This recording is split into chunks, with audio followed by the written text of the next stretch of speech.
ओला और उबर वर्तमान में देश की अग्रणी कैब सर्विस कंपनियां हैं।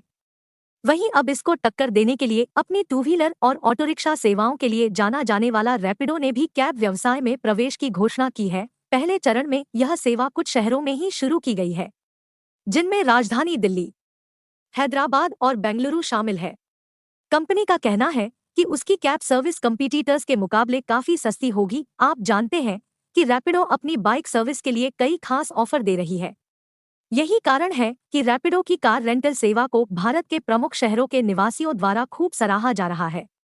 रैपिडो को मूल रूप से बाइक टैक्सी सेवाओं पर ध्यान केंद्रित करने के साथ लॉन्च किया गया था। इसी चरण में ऑटो को पहली बार इसकी सेवा में शामिल किया गया था। अब ऑटो के बाद कारें भी जुड़ गई हैं। इसके बाद रैपिडो द्वारा बॉर्डर ऐप की तरह ही टाटा एस और माल ढोने वाले वैन जैसे वाहनों को अपनी सेवा में जोड़ने की उम्मीद है।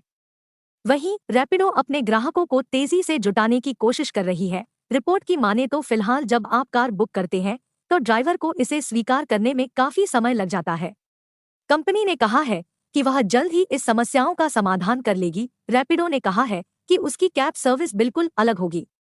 कंपनी ने कहा कि वह सबसे कम रेट पर कैब सर्विस देगी।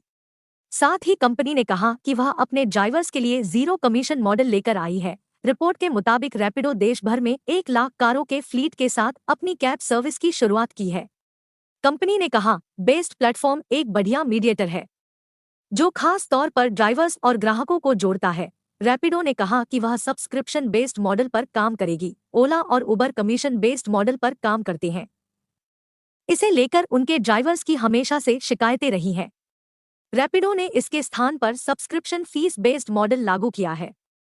इससे ड्राइवर्स को ग्राहकों से पूरा पेमेंट मिलेगा और उन्हें कंपनी को कमीशन नहीं देना होगा।